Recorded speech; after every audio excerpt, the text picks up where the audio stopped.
Could that just put him over the edge? I'm not too sure. I don't think they did well. He's a bully. I'm just so sick and tired. I'm hanging on a wire, a foot over the fire, and it's burning. I can feel it inside. Done with the same cliche, done with the day after day. There's got to be a way. Now is the time to break the tie. I'll live, I'll die for what is wrong and what is right. I'll take the pain for all the ones without a name. To be invincible, we'll be invincible. They still have a lot of holes to fill.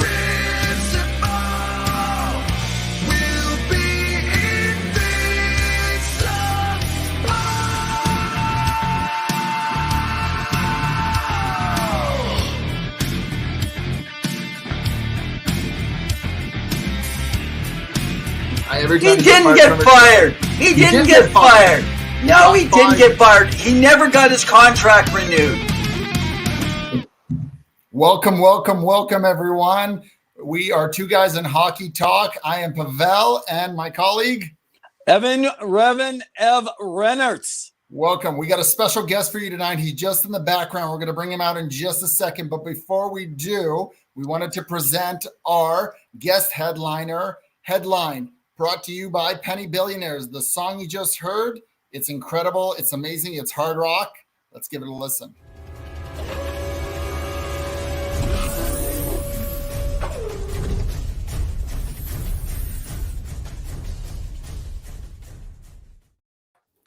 Welcome, Tom. Hey guys, how are you? Good. How are you? Good. Thanks for having me. Thank you so much for being on the show. Tom Gazzola, a local writer. We got a little bit of information on you. You are host of the Oil Stream pre and post game show at Yeg Sports Talk. You're a co-host on my Hello Hockey show with Belzy and an NHL correspondent. Pretty big thing. Welcome to the show. How are things? Things are good, guys. You know, when the Oilers are winning, people are happy and things are calm. And when they're losing, we get to deal with all the problems and all the issues and the anger and frustration on the pre and post game show. So I'm okay with them winning. It makes people around the city happy. When they lose, though, I'm not going to lie to you. I like the chaos on our post game show. And it's something that we carried over from TSN 1260 here on Edmonton Sports Talk. So either way, I'm happy. Let's just put it that way. When there's hockey, I'm happy. Excellent. Well, thank you so much for being on. We're going to get into the nitty-gritty of journalism, Oilers, the NHL, a lot of these things that we have some questions as well as a little bit of your background. But the first question we ask every guest that comes on the show is, where did your love of the game first emerge? Or is there a moment in time that you just fell in love or watched hockey with someone significant or someone important? Yeah, great question, Pawel. I like that. I honestly don't remember. I think it was, and then my mom and dad, my mom's from Poland. She's a Polish lady. My dad picked her up at a slow pitch tournament in Edmonton because he worked with her cousin who grew up here. And so I guess like, I would watch hockey. And my mom would show me these VHS tapes. She'd be like, remember you would run around hitting a ball around with a small hockey stick that your dad cut down in the basement. I do not remember that. So I'd watch these VHS tapes, and then she'd show me and my brother sitting on my dad's lap watching games and complaining about the Oilers losing and Wayne Gretzky destroying the Oilers. And I remember saying to my dad when I was pretty young, I think I was like 6 or 7, I vividly remember being upset that the LA Kings, Kelly Rudy, Luke Robitaille, you know, all those guys, Gretzky, Dmitry Kristich, for crying out loud, Rob Blake. I remember, I think I said to my dad, I'm like, I hate Wayne Gretzky. And he's like, what are you talking about? He's like, you loved him when you were a kid. I was like, what do you mean loved him? And he goes, Gretzky was an Oiler. Don't you remember? I said, no, I don't remember. He got traded when I was 2, but I think my dad ingrained me, and my uncles, same thing. Like a lot of kids around here, they just kind of, what do you do? Well, you watch hockey with your dad, because what is he doing? He's drinking a beer and watching the game. So I kind of started doing it then, and it just kind of snowballed from there, like most kids around here. Well, okay, go ahead, Evan. One thing I got to say that I guess you have a special place in your heart for Mario Tchaikovsky, who played for Edmonton Yeah. at the time. in the Marius, mid- I have a funny story about him really quickly. I really? covered the World Championships in Helsinki in 2012, and Mariusz Czerkawski was doing the color and play-by-play for the Polish broadcast of the event. And my mom loved him. Like she loved his ex-wife from GoldenEye. Yeah. Jason Strudwick says that she was the most, or no, it was Joaquin Gage who was teammates of Czerkawski's when she was here with him. And he said that every guy on the team, even if they had beautiful wives or girlfriends, were just like floored by how gorgeous she was. So my mom was like, you have to go talk to Czerkawski, because I called her from Helsinki. I was like, hey mom, like, you won't believe who's here. Mariusz Czerkawski. She's like, you need to go talk to him. So I did. And he's a super nice guy and very chatty. And I think he liked catching up with people from like the Edmonton story to hear what was going on back home and how things were with the Oilers and all of that, one of his old teams. And we had mutual acquaintances that he played with that I got to know through broadcast and working covering the NHL for years. And it got to the point, guys, where I think by like the 7th or 8th day, Czerkawski would like circle and look for me. I was like, oh man, I don't know what else to talk to this guy about. And my mom's like, just talk to him. He doesn't have anyone else to talk to. Talk to him. I'm like, Mom, I'm out of things to say. I just stand there awkwardly with Mariusz Czerkawski. I can't believe it. But that's my Czerkawski story. And yes, the Polish so Tom, Evan here. You probably don't remember these days. It's been quite a while. So back in the day when you were doing some beat work and covering off, the lockout and sometime before it, the OKC Barons with Eric Rogers. Yes. I was doing some blogging back in the day with Brent Huska and the Oilers Jambalaya. Nice. And so we had done some conference calls. But I'm just wondering, do you recall the YouTube video that came up and they were making fun of you having this weird, awkward walk? I don't know if it was Taylor Hall or Jordan Eberle during the lockout. I'm not surprised that we got pretty bored back then. So I'm sure they were making fun of me. I don't know. Jack Michaels might have started that too. He would always say that I would walk with like my chest out. I have no idea what he's talking about. So maybe Taylor and Jordan jumped on board with that, but that doesn't surprise me whatsoever, Evan, because we were bored in Oklahoma City just because it wasn't busy like it is in the National Hockey League schedule. Wow. Okay, so let me throw out the first question here for you. You were talking about you love it when there's chaos because it makes more interesting conversation than trying to, like, for example, this morning on the oil stream, you guys are sitting there talking about whether Stuart Skinner should have been a star, shouldn't have been, was he a game saver? So just so you know, we do catch stuff, you guys do. And by the way, congrats on the show and coming up with something when the local radio station shut down. So great work. You guys have done a fabulous job with that. If you guys haven't caught it, we'll make sure to put it in the links a little bit later on here at Two Guys in Hockey Talk. So my question was, because you've been following so long and working closely with the organization, when the Oilers were going through all those losing times, how did you keep conversation going? Like, that must have been so hard to pull out more, not the lockout even. We're talking losing game after game after game, working in the draft year after year. How did you manage to come up with content and new stuff to talk about? It wasn't easy. I know that, especially when you were working for the team, when I was hosting Oilers TV. The first couple of years, I remember being like really tough because there was a lot of stuff that when you're working with the team or as part of a member of the organization, like, it's off limits. Like, you just don't go to certain areas. You let the other guys deal with that stuff and throw the high heat and the fastballs at the players. You just kind of sit in the background, which kind of sucked too. So, because you want to be the guy, like, that's why I got into this, is I want to be the one asking, hey, you guys have lost, 7 of the last 11. Why is your team, like, what's wrong with the power play? How come you guys can't seem to hold it? Those questions are fun to ask sometimes, and that's why you get into it. But during those days working for the organization, what you'd have to do is you get to know the guys on the team a little bit, and the guys that didn't get as much of the limelight, that's where you'd start to shift the focus to them and tell their stories a little bit more, and you'd build rapport with them, and they would actually give you stuff about the team. You would start with the light stuff, and you would actually, and a lot of these guys knew they were either playing to stay in the NHL or their next contract or with the team. Right. and they could trust you. So they would end up giving you more information, and they would dive deep into the team, and they would honestly, kind of peel back the curtain a little bit. So that's what I kind of learned is one of the tricks too. And then the front facing stuff, like the day-to-day, you would just take the usual rhetoric and you would run with it, because that's all you could do. Right. I didn't want Kevin Lowe calling me and saying, why the F did you ask this player about this? Or why did you mention so-and-so might be on his way out? Like that, for them, they didn't want a reporter. They wanted a cheerleader. Right. And I was never comfortable with that. So I always tried to push it. And, sometimes I pushed it too far. And my old boss, Steve Hogel, who's now with the Edmonton Riverhawks, he's an old news guy. He was the news director at CTV. He always said, you know what, Tom, if you're not getting into trouble a couple of times a year, you're not doing your job right. So that was always good to have someone like that in your corner. And then unfortunately, Steve moved on, and we had more marketing types that didn't understand what broadcast is. And that went, down a different path, and kind of tried to deal with that as much as I could. But that's how you do it. You just, you get to know the guys that, not the big name guys, like Ryan Jones, Jeff Petrie. I talk a lot about Matt Hendricks. Like those guys would give you stuff, and they wouldn't BS you. They would just tell you how they felt. And then they would say it on camera. I'd be like, hey, do you want us to like cut that out? And they'd be like, no. No, that's how it is. Like I've been in this league long enough. I don't care. Like this is how it is. So it's great. You'd always get the easy team, stuff that they would put at the front of the website. But then like you'd be able to tuck the good stuff in, and if people look for it or listen long enough, or watch long enough, they would see it and they'd be like, you know what, like this is actually good. Sweet.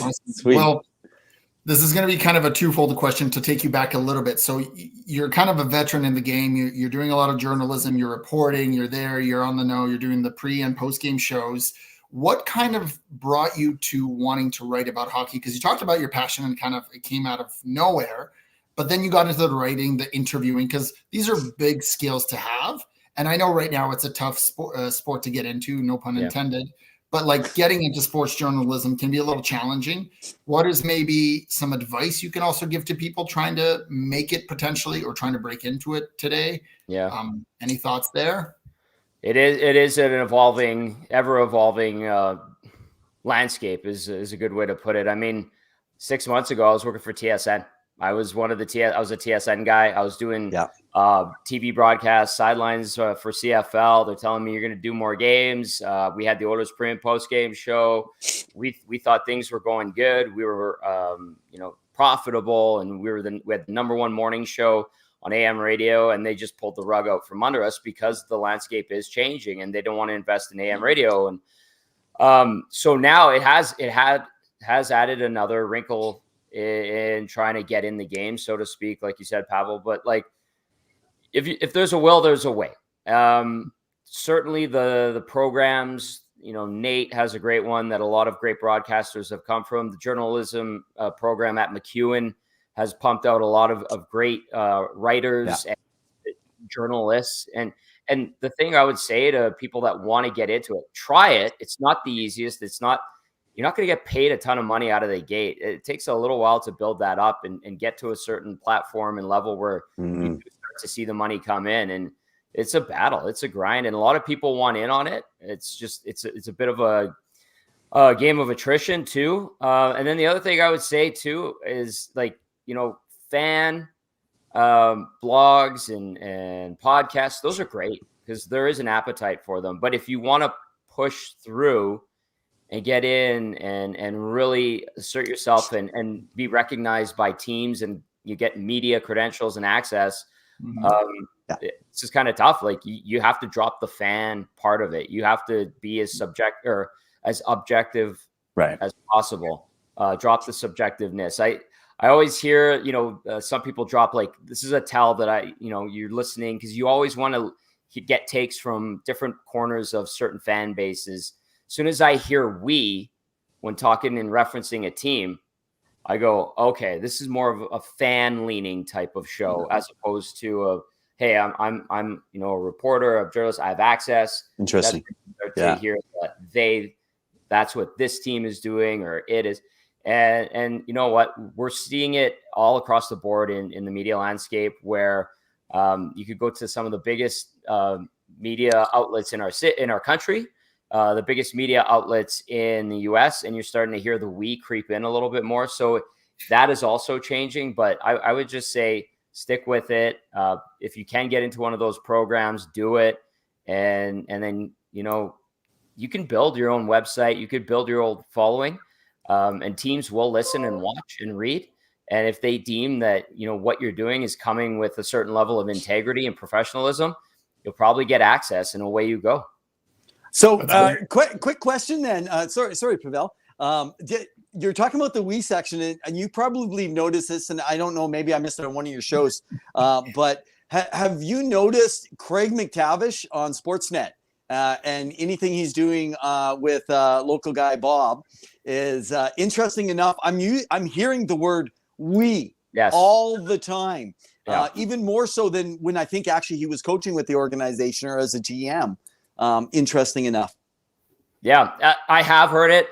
I love Mac T. He's a friend, and I'll bring this up too in conjunction with Mac T. Jimmy Johnson went on an epic rant about the Cowboys, and he dropped a bunch of wees in that one too. So it's happening everywhere. And to Mac T's credit, like when he got into the broadcast game, he didn't use it. And he went to St. Louis last year, didn't work out as an assistant coach. He's come back here. He lives right by the arena. I see him all the time. Mac T said it. He's awesome. He said it. He's an Oiler. And he said it when he was interviewing for other head coaching jobs when the Oilers let him go, or they, mutually parted from one another. And he said it. He's an Oiler through and through. And he's a guy where you look at it, you go, well, won Stanley Cups as a player, ended up being an assistant coach, head coach, GM, and then even a few games as head coach when Todd Nelson was brought in, which was weird. And now broadcaster, like, if there's one guy around here where you can let that slide, it's definitely him. But yeah, that is an example of it. And, that is an Oilers broadcast too. And exactly. If it was a national, say we're talking about a Saturday or a Wednesday night, somebody would be in his ear being like, hey, Mac, just drop the wheeze tonight. So some people would disagree with you from a network that is believed to be out of Toronto. I'll just say that. It is. When you watch some of those national broadcasts, they would tell you that there's a lot of we going on. Anyway, I digress. For sure. So I know the meat and disagreement. I know the meat and potatoes of our conversation will be around the NHL, and of course, being based in Edmonton, some Oilers questions will come up. They have already.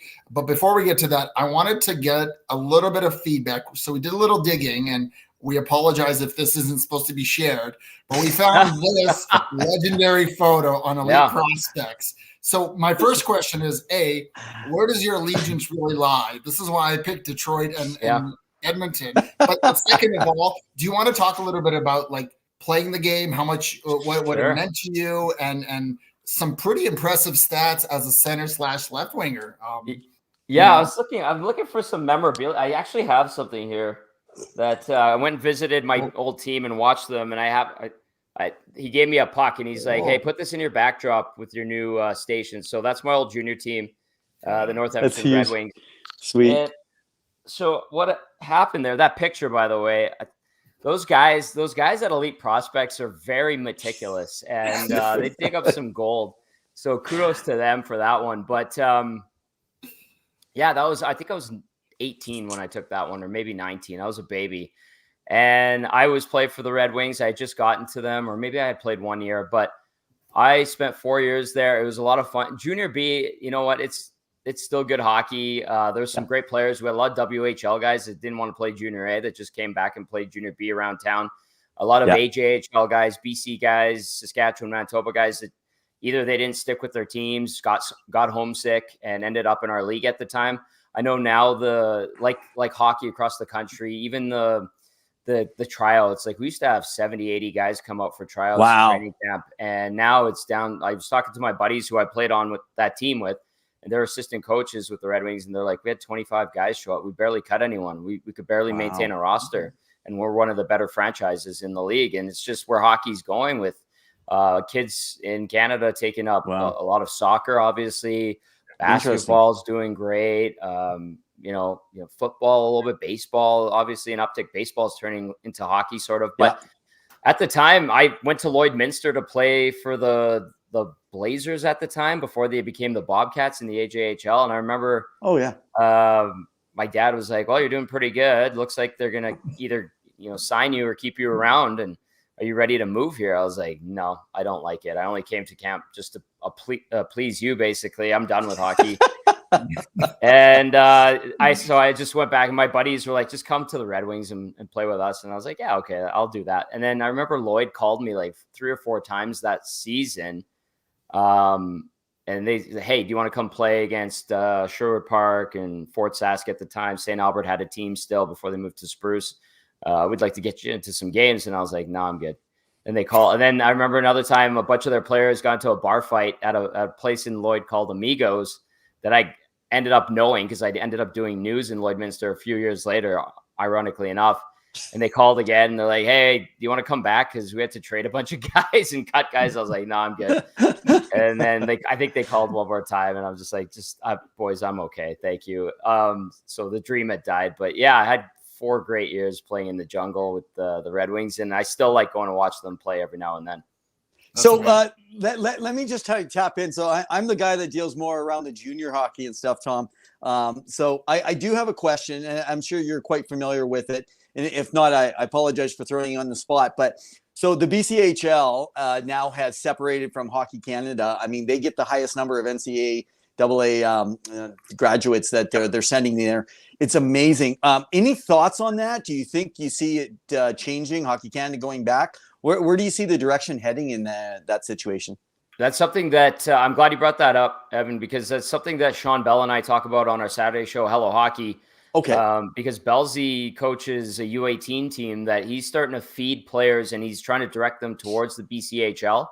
And I think the number of NCAA commits is a record this year, if I'm not mistaken, according to Sean and what he's kept me up to speed with. And it has teams in the AJHL kind of looking and going, well, that's helping with recruiting. They can now bring in players from the US, Europe. There's no limitations there. And I know that Hockey Canada has tried to impose some sanctions. They tried to tell players that were going to go rogue and go to the BCHL that, all their Hockey Canada status and them playing for the U18 teams and all of that would be nullified. And the kids are just like, "I don't care. See you later." Hockey Canada isn't a beacon of the game for a lot of up and coming players and quite frankly, a lot of Canadians in general. So it's interesting to see how this has developed and how successful the BCHL has become. And I feel like it's only going to continue. Everything I hear from people is, how do I get my kid to the BCHL if they're not going to go to the WHL or the USHL? Like it's BCJ, it's BC. And good for them because they didn't like the way Hockey Canada was going or has been going, and they decided to break the mold, and so far so good. Awesome. Well, to transition a little bit from that, so we know that the PWHL has really taken off in the last little bit.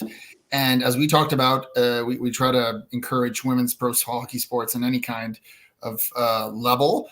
How we? Sorry, I used the we. Maybe I'm sounding No. I was saying Howie. As in Howie Draper, Howie one Draper, of our former guests. Yeah, Howie. Oh, I thought you meant we. I shouldn't have used it in that context. Oh, is he frozen? Maybe you're frozen a little bit. If Tom, you can hear me. He may be frozen. Well, we'll just keep talking, and Tom will jump in soon. Hopefully he can hear me, but I don't know what's going on. Let me see if I can. There you go. Sorry about that.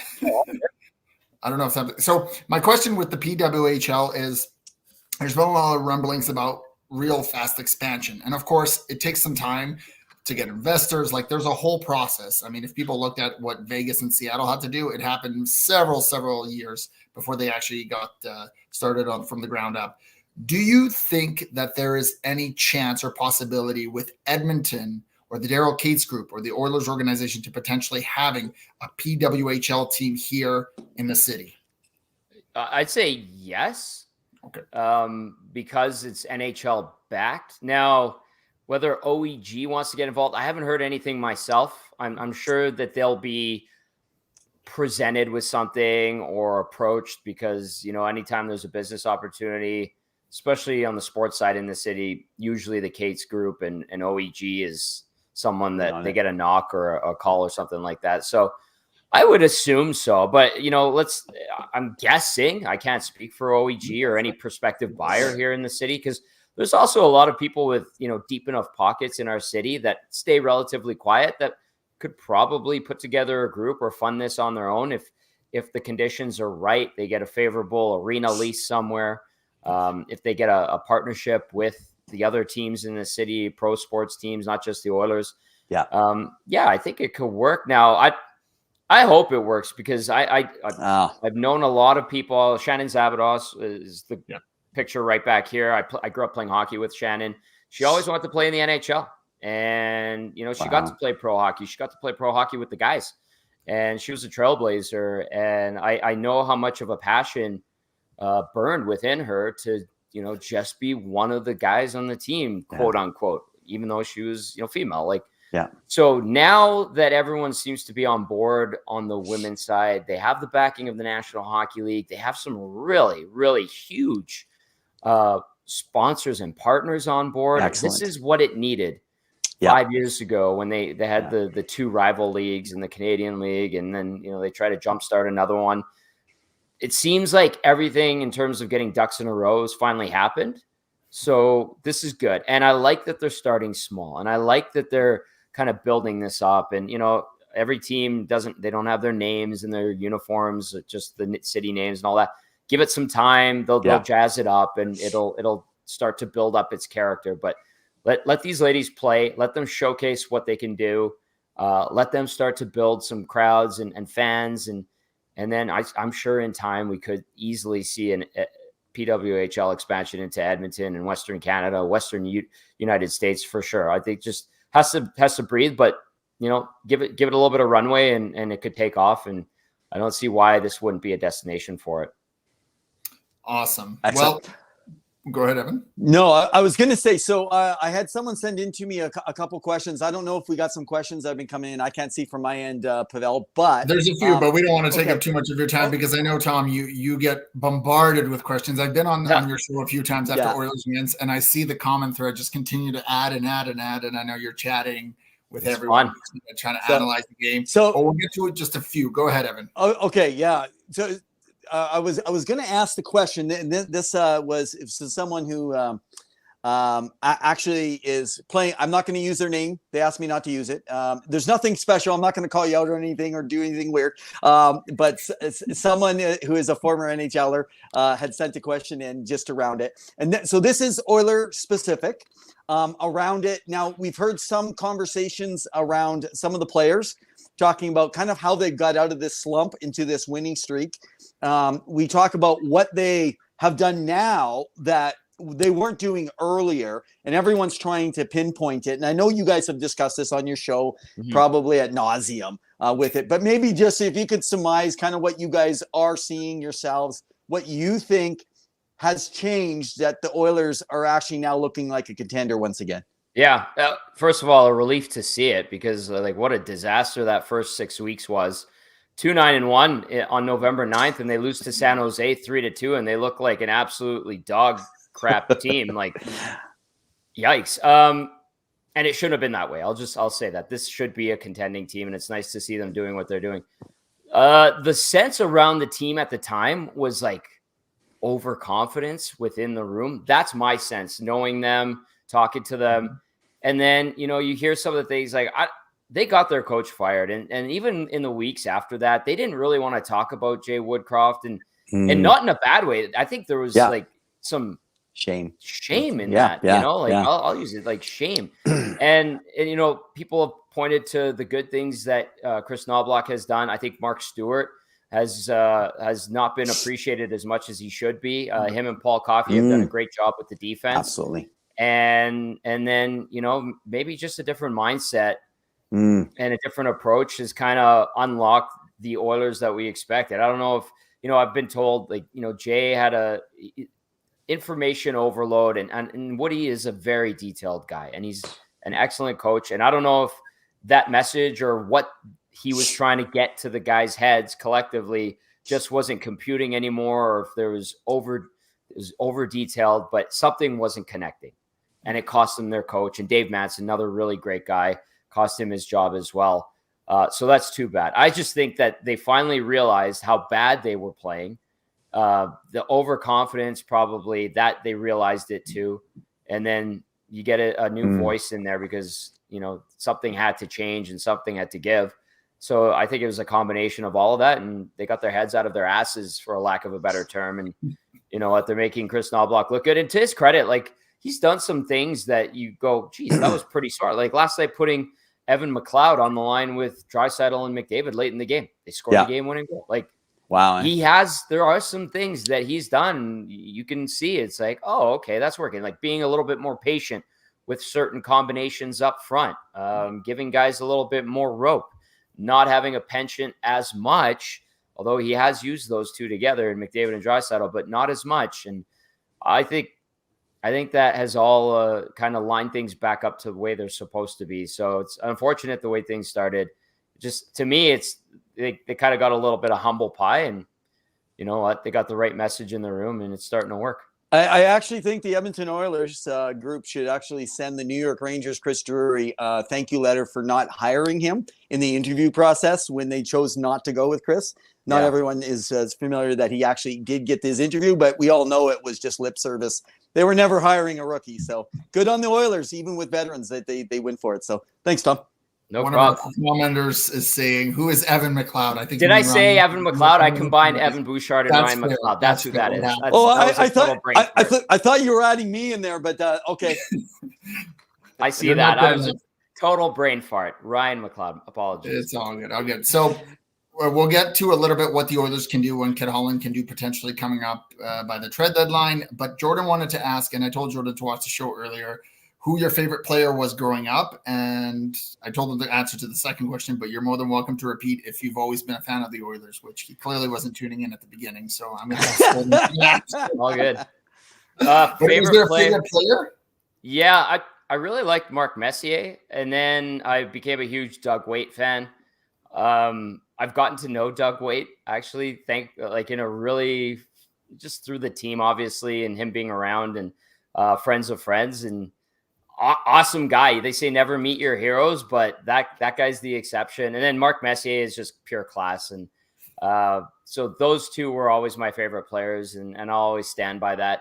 And then if I was a fan of the team growing up, the answer was yes, absolutely. Grew up loving the team. And then it was Gene Principe my first year in college when I was at NAIT. I was still a student, and I ended up getting a job as his studio runner on Oilers broadcast for the 07-08 season. And one of the first things he said to me, he's like, "Tom, you're a Northside Italian kid, just like I was. You grew up watching and loving the team and cheering for them.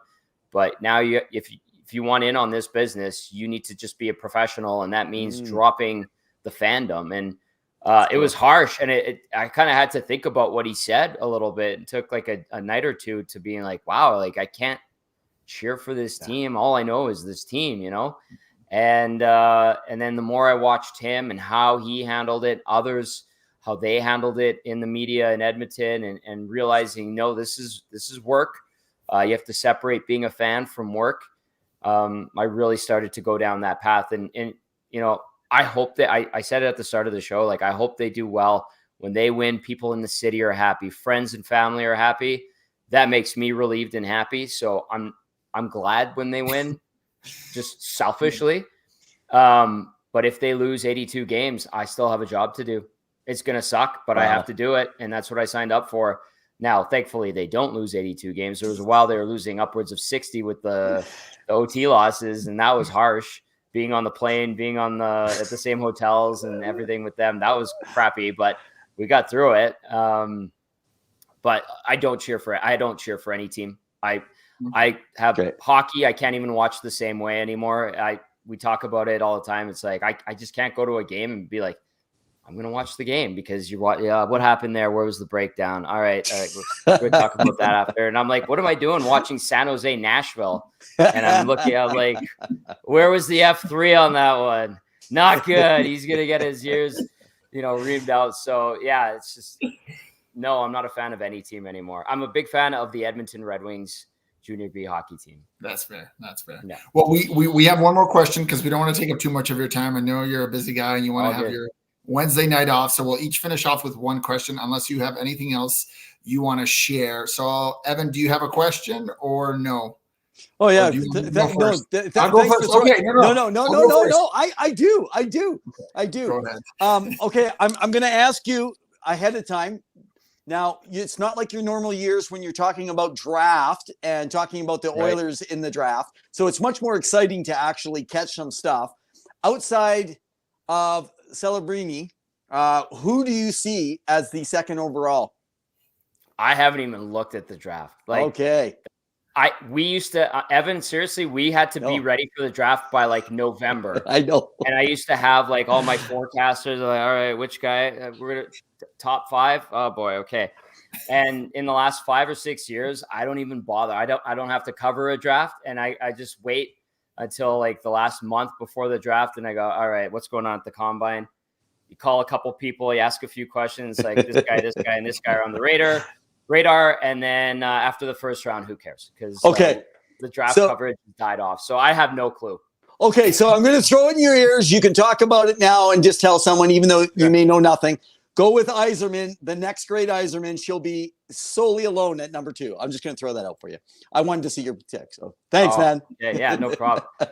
I want to like BS you guys and tell you I know about every player coming up. And did I watch every game of the World Juniors? Yes, that would be a total lie. I'll just be honest with you. I was stuck watching the Oilers, and I'm usually like up to here with the Oilers. So I just know I'm good. And I was watching Dusty do the Spangler Cup. That was my fill of hockey over He did a great job. The holiday season. So I caught some of the World Juniors, and I watched Celebrity. I'm like, okay, what's going on with him? Okay, that's great. But the draft has, and thankfully so, I'm not going to lie to you guys, it's a relief. It's kind of out of sight, out of mind until like a month before, and then you just ask about a few guys that might be on the radar, and so be it. It's good stuff. Yeah. Well, we're getting quite a few questions in. I know you're a busy man. So we'll finish off 2 parts and then we'll close up. The one question that I had was, what's a storyline beyond the Edmonton Oilers that you have really captivated you, or maybe what you think is very unique, whether good or bad, in the NHL this season thus far? Now, it could be a team, could be organizational, could be a player, could be a coach, whatever you think it is. That's something that you're keeping your eye on, and maybe it's finished, or maybe there's something else to it. For example, the Corey Perry situation, or the Vancouver Canucks. So your thoughts on that? And we have one more from Jordan on the show, but go ahead. Sure. And yeah, I'll just hit on the Corey Perry thing right away. Like I saw someone mention, are the Oilers interested in Perry, or what's the likelihood? Yeah, they're interested in him. He's on their list. I've been told that. It sounds like that Perry has kind of opened his mind up to looking at other options outside of Eastern teams, and specifically American teams, like was initially thought and reported earlier. So yeah, the Oilers are a team that would approach Corey Perry and talk to him. I don't know what the percentage is that he lands here. The other guy is Sean Monahan. I know he's the guy that the Oilers are looking at as well. Put him on the list. I've had that confirmed. So I'll hit on that. The Perry one's interesting for a lot of bad reasons. And I know the juicy stuff is usually the stuff that is raunchier, like it was. So like that's not good, but it gets the clicks and it gets people going and the views and all that. But a lot, like 90% of the time, it's BS. Now I'm not even going to dip into that, but the one I've been watching is the Canucks. How good the Canucks have been playing, and the sustainability of it all, and how Rick Tocchet has those guys believing in themselves. That's been interesting in its own right. And then the other one, just like in terms of an individual perspective, is the slowdown of Alex Ovechkin and how he's kind of grinded to a bit of a halt here. And we're looking at him going at, what does he have? Like 16, 17 goals, and he went 14 without a goal. And People are saying, is that Gretzky record really in jeopardy now? And I'm like, oh my goodness. Like I thought for sure he was going to get it. Yeah. And now all of a sudden, the old guy, he's my age. And I'm going, boy, maybe Father Time is catching up to all of us. And I have no problem with him winning or not winning, beating that record. And I know, Gretzky's kind of given it his blessing too. But if it doesn't happen, I think a lot of hockey fans and specifically Canadian hockey fans too would probably be okay with that. I think with that specifically, I think the loss of Backstrom there on that center ice position to feed him, I think that's been a big challenge for him. Whether he returns or not, I mean, I know he's been in and out of injuries. So until they get a good, better center, and I know they've struggled there, they brought in Dylan Strome, I think, for a bit there, and that's kind of helped. But, he's not, Backstrom, and they have good chemistry. So it'll be interesting to do. So I have one bonus one, too. Go ahead. No. The disaster that is Columbus. Oh, that has been like a tire fire that you always like look over at and you're like, oh, it's still burning, huh? Oh, it's getting even bigger. It's just like I good on Jarmo Kekalainen for keeping his job for so long. I think there's only one other GM that has a longer tenure. I think it's Doug Armstrong.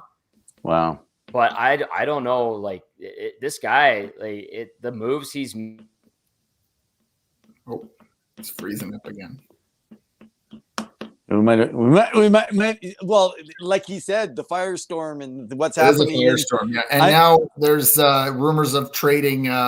What's his name? Elvis. Merzlakin has requested to be traded out. Right, Yeah. He officially has come out and said it. So I'm sure we'll get Tom back just in a second. We've had a very good, lively discussion with him so far. Yeah. I know everyone's been eager about coming in. Remember, Tom Gazzolo, you can find him on the what's it called? Oil Stream. Oil Stream. There he is. Clearly, our feed is not good enough for you, Tom. I'm so sorry. Oh, it might be mine too. I'm downtown. I get like the baby monitors that knock out our Wi-Fi. I'm downtown too. Don't worry. I seem to be okay, but clearly it's not. Columbus, it definitely has been quite unexpected, especially since it all started in the offseason with the Babcock situation, which was just weird to say the least. I think that's kind of how I would describe that whole situation, but it definitely didn't bode well for anyone. So we'll finish off. Oh, you're freezing up again. Stupid towers. We'll finish up. Clearly your internet said no, we're done. So come back. Okay. We'll finish off. But you guys, Tom does great reporting. You can find him every night after every Oilers game, pre and post, on the Oil Stream on YouTube at Yeg Sports Talk, or the co-host of Hello Hockey Show with Belzy. We got him there. There, you're back. Seriously, your Wi-Fi just says no. Tom, just say your goodbyes, man, before you freeze again. Because we didn't want to keep you. So, any final thoughts you want to share with people? If you want them to follow you or anything like that, or sure, yeah. First, I'll start with a thank you to you, Pawel, for inviting me. I know this was kind of a long time coming, and the schedule didn't line up, and things got crazy. Evan, thank you.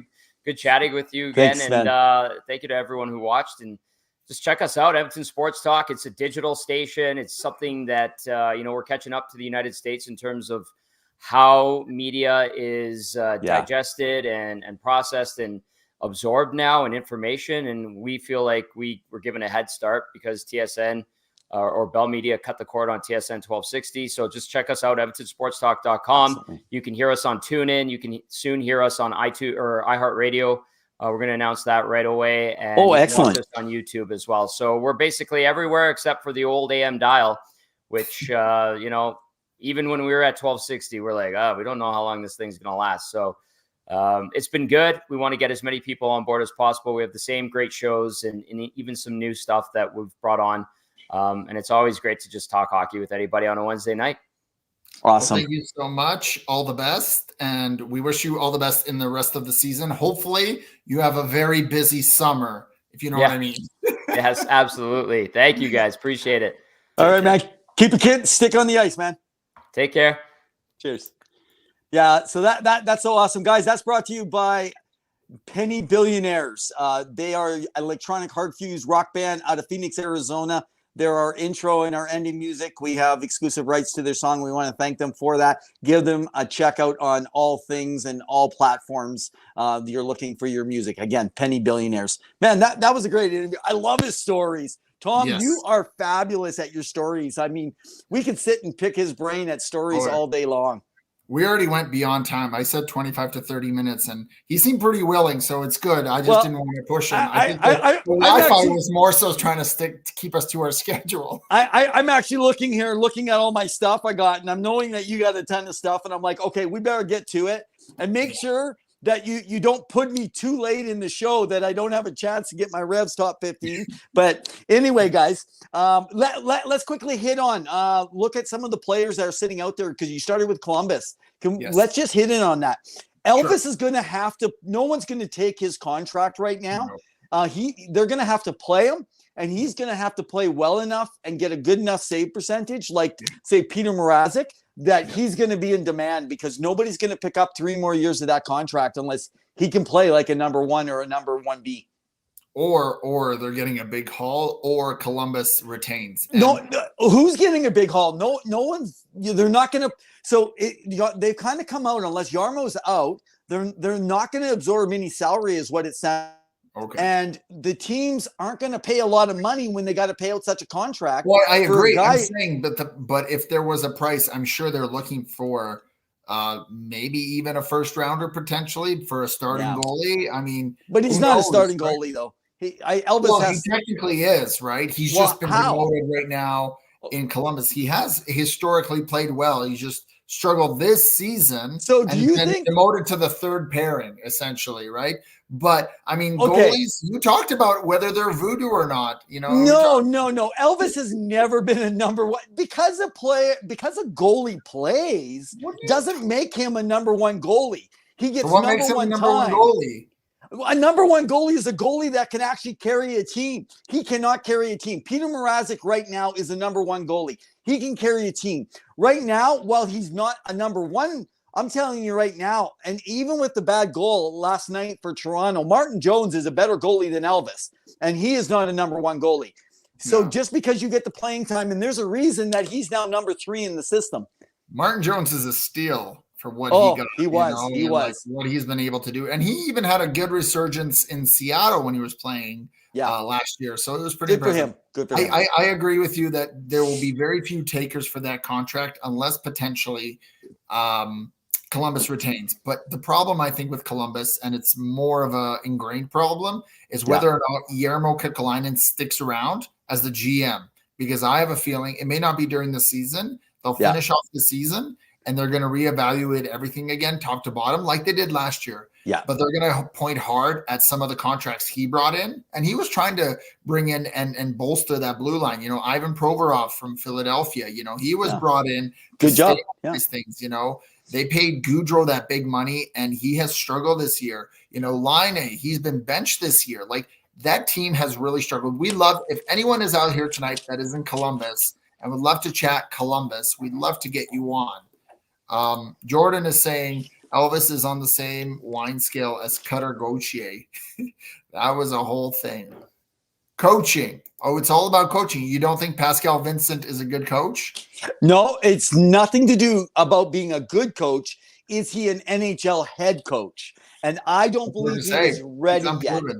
I don't think that he is actually ready. And it's unfair to him to put him in that position, because now it's just like when Dallas Aikens came in. It made it really hard to become a head coach. And when you're not playing for the right team, he was put in a bad spot. So look at a new coach and look at a new GM for next year. And then Jordan says, won't find any Jackets fans. They don't have any. Ouch. Yeah. Okay. I will put a challenge out. I got some connections to the Columbus Blue Jackets. We'll get some super fans. I think Columbus has some big questions. Now, the other team I wanted to talk about quickly before we get to the next topic for you, Evan, is the Toronto Maple Leafs. What is going on in Leaf Nation? Now, next week we have some special guests coming on to talk Leafs hockey. So, Hansi, if you're out there, Desmond, we're going to make sure you tune in, because you're going to want to listen in to some really juicy details and information. But what do you do with the team that has struggled, has broken down after being in the lead versus Colorado versus Detroit after that flight was delayed from Detroit to Toronto to that game. Yeah. And they lose to Edmonton, of course, even after being up and coming out strong. What do you do? Yeah. I think that this comes, it's been talked about since the beginning of the year. What did the Oilers do when they started off and they were a contender? The Maple Leafs are a contender, whether you like them or not. Their defensive structure has worked. Yeah. Okay. Don't be a we fandom here now. But honestly, they are in a great position. Don't get worried about it, but they need to make a move like Edmonton, and they might need to make that coaching move sooner than later, even though Treliving got behind this and stuff. They don't have a choice. They need to make a move. If they don't make a move, they're going to be in for a first round loss again. And if that happens, or Boston. Oh my goodness. I mean, they're going to be in tough, but they have the talent up front. They got to work out a few things in their goaltending and their defense, but Edmonton did too at the beginning of the season. You got to find a way to stabilize. And maybe this is not on Keefe, right? Maybe it's actually, but was it really on Woodcroft? Was it just maybe Chris coming in at the right time? Did maybe they need more of a fundamentals, a lot more you heard consistency? Tom say that it was information overload. So that could be something that Keefe is doing. He, I believe, is the longest tenured coach in Canada. Right. And I know you guys in America, John Cooper there, Mike Sullivan in Pittsburgh, but in Canada, all the coaches have been changed in the last little bit. And he's the longest tenured coach for all the Canadian teams. I think it's the easiest move to make, although they did just sign him to an extension starting next season. So for 2 years. So I know. I think this is a Brendan Shanahan decision. And I think we'll have to follow up next week with our guests to get a little bit more of an insight as to what they're going to say. Go ahead. So when you guys watch the beginning of the show, you'll hear a clip that talks about being a bully. I know some of you guys are thinking I'm probably talking about Mike Babcock, but I'm talking. You're going to say me. I'm talking about Brendan Shanahan, or as he was known for a while, Shanaban, when he was with the disciplinary board and doing the reviews and stuff back in the day. Anyway, I think this is a Shanahan thing. I truly do. I wonder how long he's going to last. I like the guy. And we've had some guests on that absolutely stand behind him, including Adam Proto of the Hockey News, one of our former guests, with it. Hey, can I just mention again, about the PWHL, as you were talking earlier, just so you guys know, I had 3 people lined up. One was already scheduled to be lined up with us. None of them, because they all made their current teams, including Carly Jackson, who was scheduled with us, of the Toronto, the Toronto PWHL team. Carly Jackson's the backup goalie. So she was actually scheduled on our show. And Cassidy Sauvé, who is one of the, she actually has played with Carly. So I think she might have put a good word in for us originally. But Cassidy's been hurt again. And it's really sad. Someone who is an incredible goalie. I don't know what her future holds. I really like to hear more where she's thinking right now for herself, and also because this is something that she was dreaming about at one point in time too. Very, very nice. Well, we're going to get to some of the other news in the last little bit because we're running out of time, but I know that you wanted to continue to talk about the prospect pool and some of the REVS top 15. I believe you have number 13 on tonight. Is that correct? That's it. Number 13. So, let's line it up.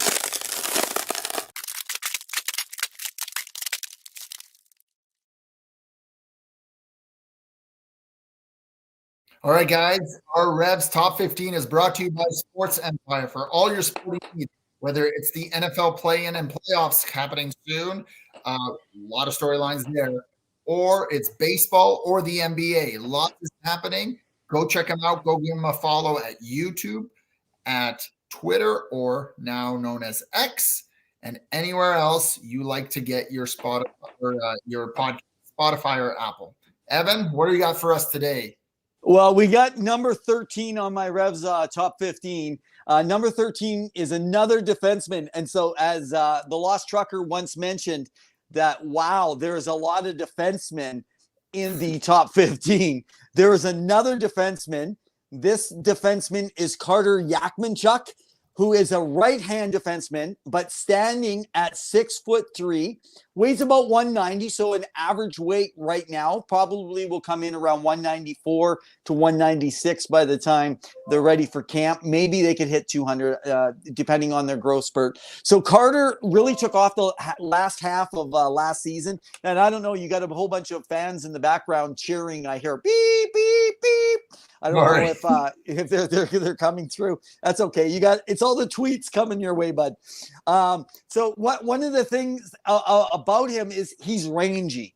So if you ever saw those big, tall defensemen that are rangy, that's what Carter's a lot like, but really good on the pass and really does play that two-way game. Another player, and a lot of players that came out of the Brick Invitational, talking about with Tom just out of the Edmonton region, the Brick Invitational Tournament, wonderful place to check out these kids when they're really young. I'd be really interested to hear how tall Carter was when he was 9 years old playing in the Brick. I bet you he didn't hit his sprout until he was probably 12 or 13 years old. I don't have that kind of information for you guys, but has carved out a good career. Last year had 47 points in 67.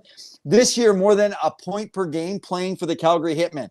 So just down south of Edmonton area where Tom is from, you have the Calgary Hitmen with Carter Yakmanchuk, and I'm looking at him as being a number 13. That's my Revs top 15. Well, Jordan is saying, Evan, he plays in the WHL. Doesn't he play for the Hitmen? Or that's what I just said. That Jordan, where are you? Are you? We're gonna have to get Jordan back on the show. He's been fired up all week with me. He has. I love the passion. I love the passion. Yeah. He's throwing his body around. He's the Zach Cassian to what we need. We actually got to get him set up. So right at the, I think we're going to try and book you on the show there for early March there, buddy. So we can talk about all these WHL players. He's fascinated with the WHL. I don't know. Maybe it's the Wonder Boys that he's fascinated with. I don't know. Well, you guys can find all of Evan's Revan's top 15 list on our website at Two Guys and Hockey Talks, just like we are here every Wednesday night at 7.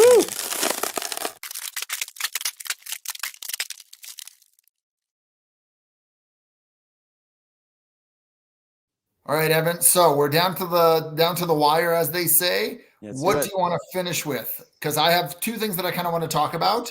One acknowledgement and then one other thing. But so I'll get to it first then. Congrats to Tyler Ennis on retiring from pro hockey. I know he was playing in Europe in the last little bit, but he was an What? I'm just looking at the screen behind me. I'm just like, okay, I'm a colorful. I guess I'm the Wonder Boy here. Okay, sorry, I interrupted Tyler Ennis's retirement. So Tyler Ennis has retired from the game of hockey. He was a fun depth guy. Played for Edmonton for a little bit. Played for Buffalo. Played for a few other teams. Good, solid career. Great ball hockey player.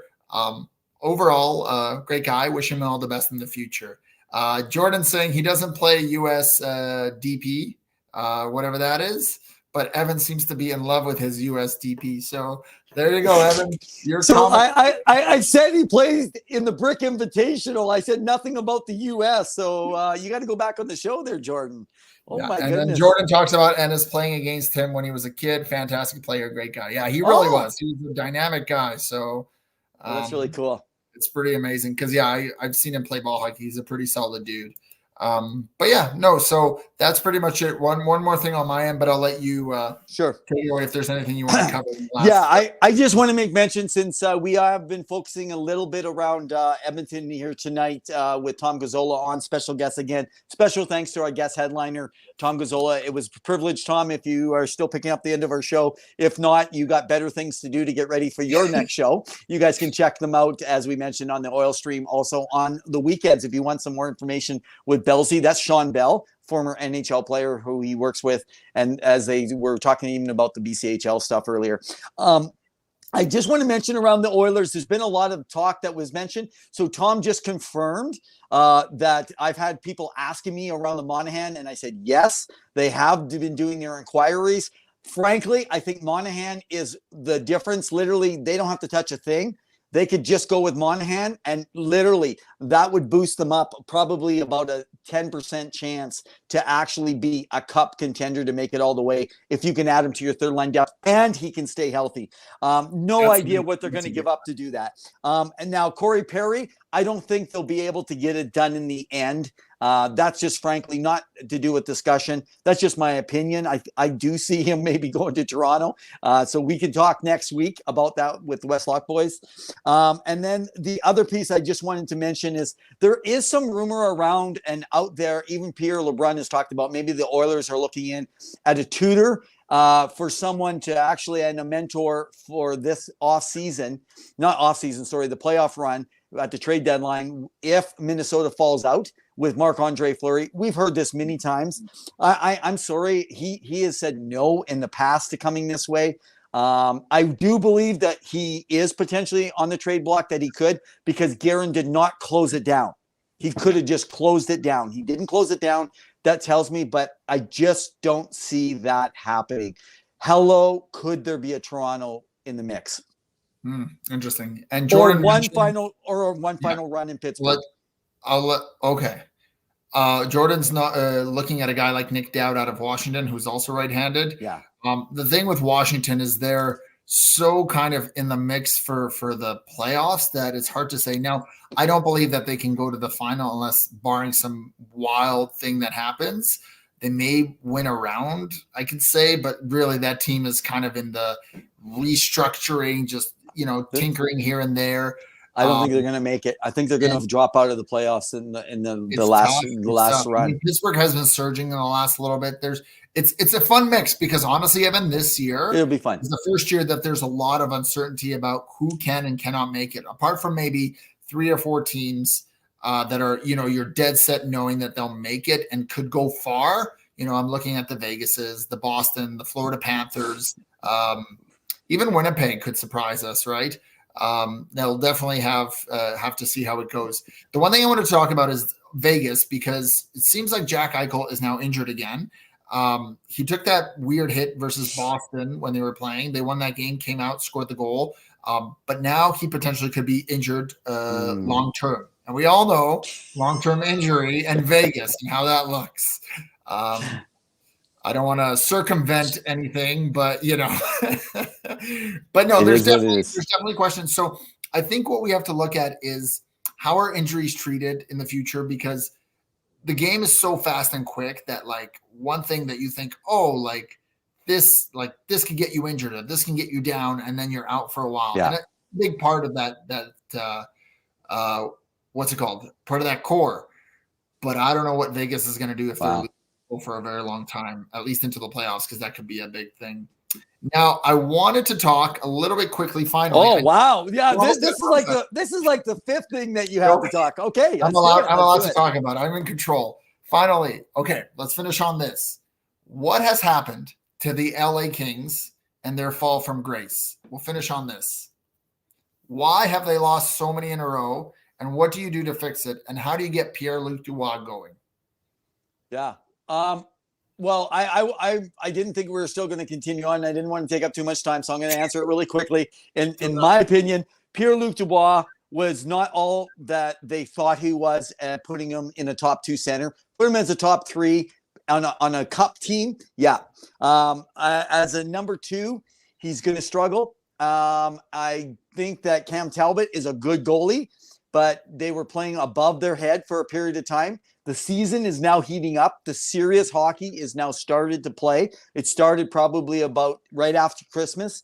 You usually see the teams really whipping into shape. People are learning the systems is what I think is happening. I think that they're learning what they have going in Vegas, in Los Angeles, and they're figuring it out. So I see them as a wild card. I do not see them in the top 3, and Edmonton will displace them. Wow. Big prediction. Well, thank you once again. That's a big, bold prediction. We appreciate it. Thank you, everyone, for tuning in. Tom, for coming on as a guest. We appreciate it, for your insight and enthusiasm. That was some pretty engaging conversation. We are back next week with another special guests, which we'll get more details out as soon as we finalize everything. But we'll be here at 7 p.m. Remember, every Wednesday, 7 p.m. Mountain Standard Time.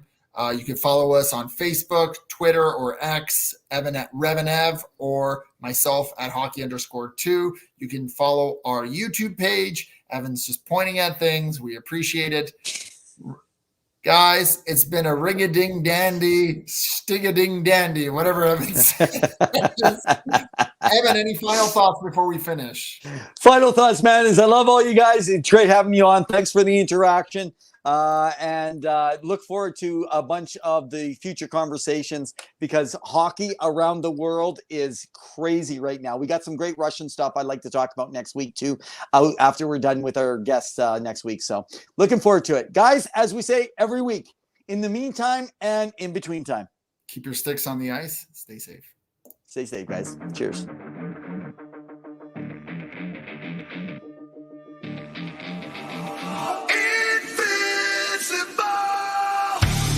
Could that just put him over the edge? I'm not too sure. I don't think they did well. He's a bully. I'm just so sick and tired. I'm hanging on a wire, a foot over the fire, and it's burning. I can feel it inside. Done with the same cliche. Done with the day after day. There's got to be a way. Now is the time to break the tide. I'll live, I'll die for what is wrong and what is right. I'll take the pain for all the ones without a name. To be invincible, we'll be invincible. They still have a lot of holes to fill.